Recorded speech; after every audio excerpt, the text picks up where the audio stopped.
ನಿಮ್ಮ ಚಿಂತನೆಗೆ ಹಾಗೂ ನಿಮ್ಮ ವಿಚಾರಧಾರೆಗಳಿಗೆ ಬಹಳಷ್ಟು ಧನ್ಯವಾದಗಳಾಗ್ತದೆ. ಬಹುಶಃ ಎಲ್ಲ ಜಿಲ್ಲೆಗಳಲ್ಲೂ ಕೂಡ ಇಂಥ ಕಾರ್ಯಕ್ರಮಕ್ಕೂ ಯಾರು ಹಾಕೊಂಡಿಲ್ಲ ಅಂತ ನಾನು ಭಾವನೆ ಸಹಾಯ ಮಾಡಿರ್ಬೋದು. ಆದರೆ ರಾಯಚೂರು ಜಿಲ್ಲೆಯ ಪತ್ರಕರ್ತರು ಸೇರಿ ಒಬ್ಬ ಸ್ನೇಹಿತರನ್ನ ಕಳ್ಕೊಂಡಿದ್ದೀವಿ, ಅವರ ಮನೆಯವರಿಗೆ ಸಹಾಯ ಆಗಬೇಕಂತ ಸುಮಾರು 1 ಲಕ್ಷ ರೂಪಾಯಿ ಅಂತ ಬೆಲೆ ಕೊಟ್ಟಿದ್ದೀರ. ನಿಜವಾಗ್ಲೂ ನಮಗೆ ವಿಷಯಗಳನ್ನು ಕಳಿಸ್ತಾ ಇದ್ದೀವಿ. ಪತ್ರಕರ್ತರು ಸಮಾಜದ 2 ಕಣ್ಣುಗಳು ಇದ್ದಂಗೆ. ಸರ್ಕಾರ ಮತ್ತು ಜನರ ಮಧ್ಯೆ ಒಂದು ಕೊಂಡಿ,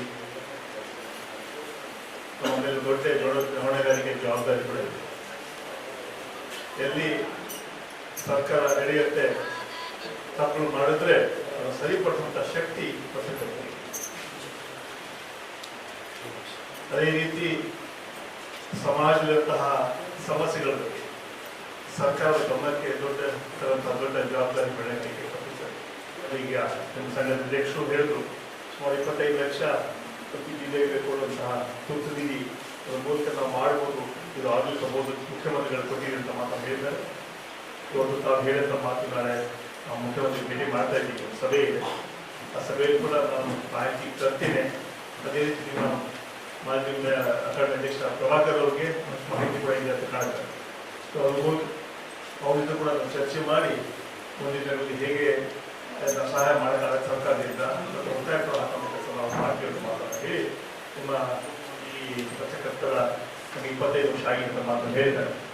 ನಿಮ್ಮ 25 ವರ್ಷ ಸಿಲ್ವರ್ ಜೂಬ್ಲಿ ಕಾರ್ಯಕ್ರಮ ಇದೆ, ಅದಕ್ಕೆ ನನ್ನ ಸಂಪೂರ್ಣ ಬೆಂಬಲ ಹಾಗೂ ನಾನು ಸಹಾಯ ಕೂಡ ಮಾಡ್ತೀನಿ ಆ ಸಂದರ್ಭದಲ್ಲಿ ಮಾತನ್ನು ಹೆಚ್ಚು ಹೇಳಕ್ಕೆ ಬಯಸ್ತಾ ಇದ್ದೇನೆ. ಅದೇ ರೀತಿ ತಾವು ಇವತ್ತು ಕರೆದೇ ಇರೋದ್ರಲ್ಲಿ ಇವತ್ತು ನಮ್ಮಿಂದ ಒಂದು ಒಳ್ಳೆ ಕಾರ್ಯ ತಾವು ಮಾಡಿಸಿದ್ದೀರಾ. 1 ಲಕ್ಷ ಅಷ್ಟಪದವರಿಗೆ ನಮ್ಮ ಮೂಲಕ ಕೊಟ್ಟು ಒಂದು ನಿಮ್ಮ ಪತ್ರಕರ್ತರು ಯಾವ ರೀತಿ ನಿಮ್ಮ ಸಹಪಾಠಿಗಳ ಜೊತೆ ಹೇಗೆ ನಿಮ್ಮ ಅಭಿಮಾನ ಇದನ್ನು ತೋರ್ಕೊಟ್ಟಿದ್ದೀರಾ, ಅದಕ್ಕೆ ನಮಗೆಲ್ಲ ಸರ್ಕಾರ ವತಿಯಿಂದ ಅಭಿನಂದನೆ ಸಲ್ಲಿಸ್ತಾ ಇದು ಹೆಚ್ಚು ಒಳ್ಳೆ ಕೆಲಸ ಮಾಡಿ ನಾನು ಸುಧಾಕರ್ ನನ್ನ ಜೊತೆ ನಾವು ಇದೀವಿ ಅಂತ ಮಾತನ್ನು ಹೇಳಿ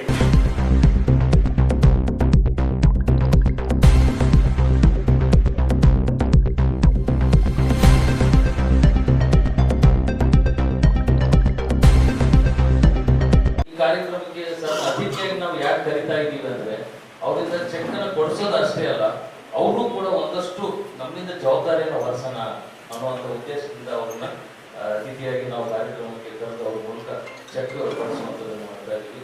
ಈ ರಾಯಚೂರು ರಿಪೋರ್ಟರ್ಸ್ ಗಿಲ್ಡ್ 25 ವರ್ಷದ ಹಿಂದೆ ಸ್ಥಾಪನೆ ಆಗಿರುವಂಥ ಸಂಸ್ಥೆ ಸರ್.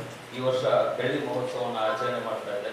ತನ್ನದೇ ಆದಂಥ ಕಾರ್ಯಕ್ರಮಗಳನ್ನ ನಗರದ ಪತ್ರಕರ್ತರಿಗಾಗಿ ಮಾಡ್ಕೊಂಡು ಬರ್ತಿದೆ. ಎಲ್ಲಾ ಸದಸ್ಯರನ್ನ ಒಟ್ಟುಗೂಡಿಸ್ಕೊಂಡು ಹೋಗುವಂತ ಕೆಲಸವನ್ನ ರಾಯಚೂರು ರಿಪೋರ್ಟ್ಸ್ ಗಿಲ್ಡ್ ಮಾಡ್ತಾ ಇದೆ. ಅದರ ಜೊತೆಗೇನೆ ಪತ್ರಕರ್ತರ ಕ್ಷೇಮಾಭಿವೃದ್ಧಿಗಾಗಿ ಈಗಾಗಲೇ ಅಂಚೆಯ ವಿಮೆಯನ್ನು ಕೂಡ ಮಾಡಿ ಆಕ್ಸಿಡೆಂಟಲ್ ವಿಮೆ ಸೌಲಭ್ಯ ಕೂಡ ಕೊಡ್ತಾ ಇದೆ.